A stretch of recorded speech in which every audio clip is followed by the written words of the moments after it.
고린도전서 15장 35절에서 49절입니다. 누가 묻기를 죽은 자들이 어떻게 다시 살아나며 어떠한 몸으로 오느냐 하리니 어리석은 자여 내가 뿌리는 씨가 죽지 않으면 살아나지 못하겠고 또 내가 뿌리는 것은 장래의 형체를 뿌리는 것이 아니요 다만 미래나 다른 것의 알맹이 뿐이로되 하나님이 그 뜻대로 그에게 형체를 주시되 각 종자에게 그 형체를 주시느니라. 육체는 다 같은 육체가 아니니 하나는 사람의 육체요 하나는 짐승의 육체요 하나는 새의 육체요 하나는 물고기의 육체라.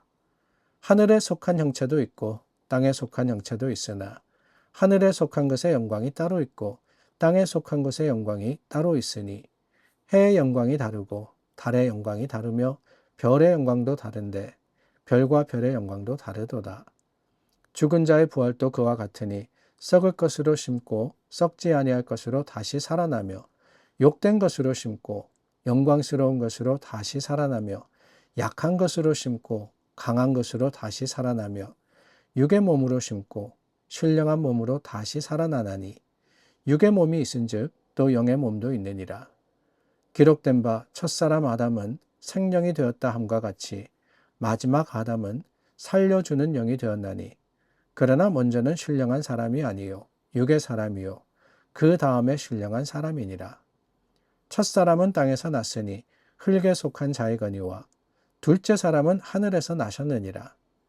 무릇 흙에 속한 자들은 저 흙에 속한 자와 같고 무릇 하늘에 속한 자들은 저 하늘에 속한 이와 같으니 우리가 흙에 속한 자의 형상을 입은 것 같이 또한 하늘에 속한 이의 형상을 입으리라.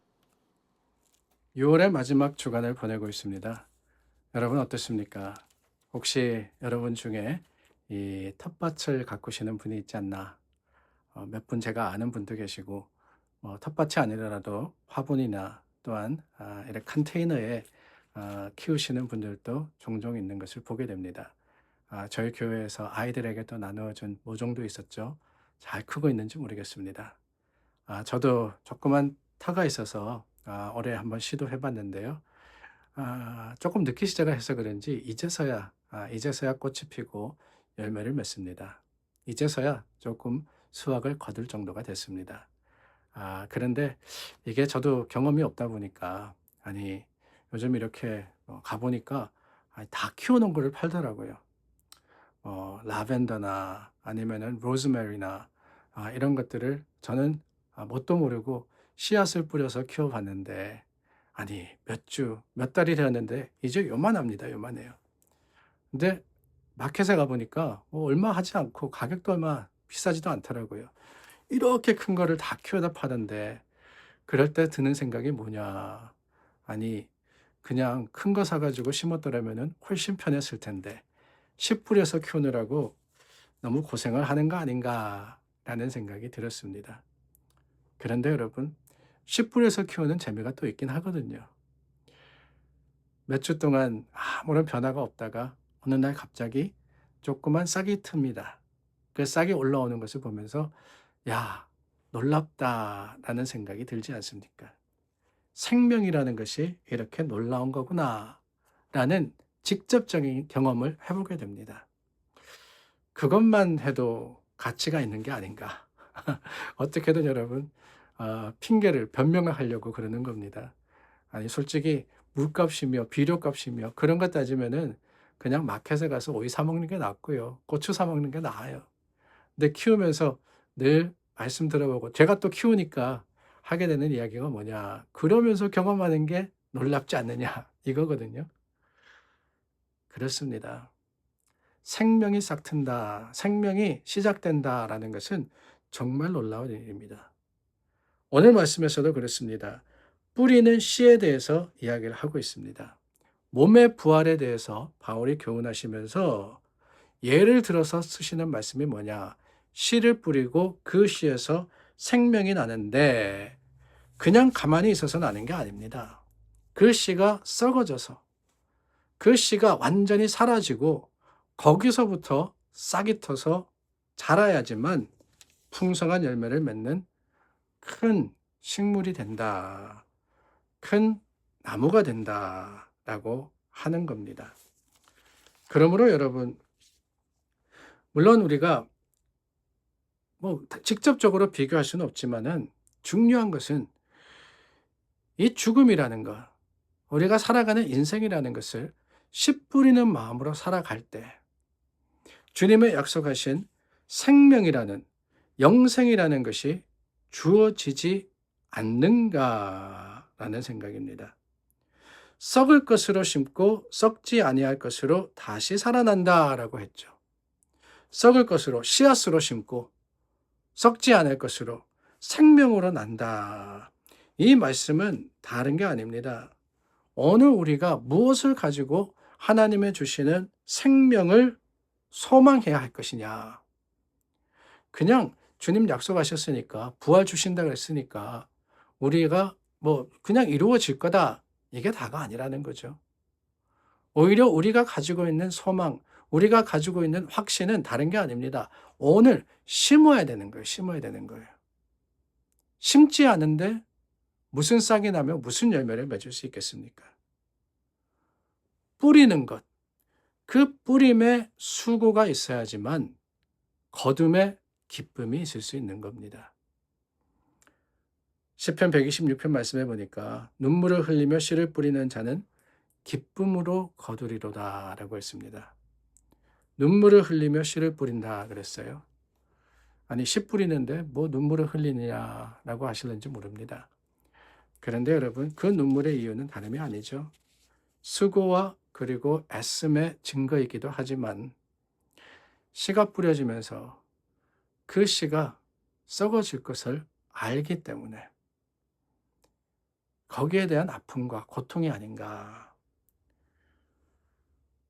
씨를 내 손에서 놓아야 하는 거 아닙니까? 부활의 씨를 뿌린다는 것도 저는 그렇다고 생각합니다. 내가 부활과 생명을 얻어야 되겠다.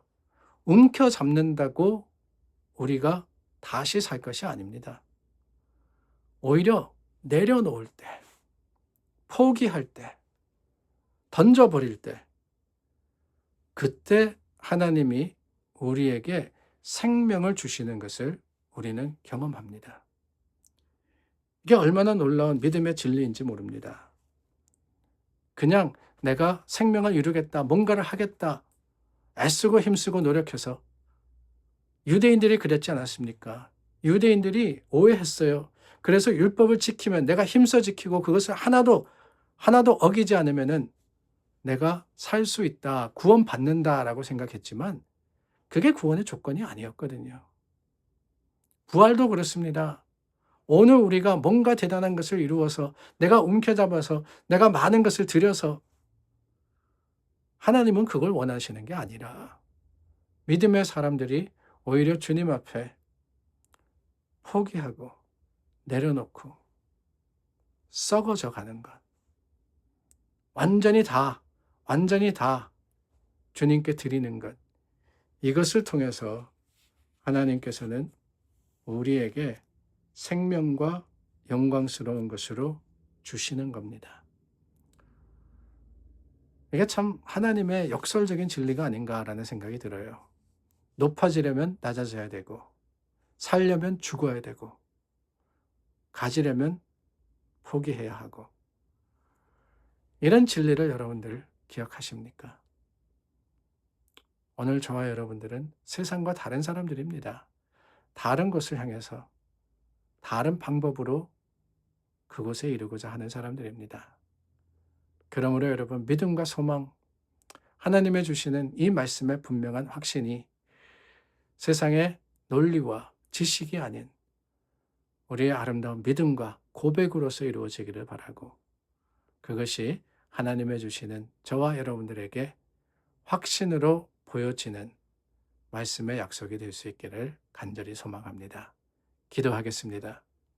참 좋으신 하나님 감사합니다. 우리가 내려놓고 포기할 때 하나님께서 오히려 더 크고 놀라운 것으로 채워주심을 확신합니다.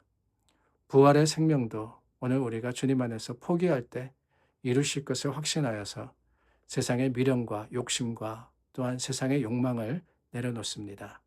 우리를 통해서 주님의 뜻을 이루어 주시고 하나님의 크고 놀라운 일을 일으켜 주시옵소서. 예수 그리스도의 이름으로 기도드립니다. 아멘. 하나님 말씀과 그 능력이 저와 여러분들의 아름다운 간증이 되기를 바랍니다. 6월의 마지막 주에 참 기도로서 잘 준비하는 저와 여러분 될 수 있기를 바랍니다.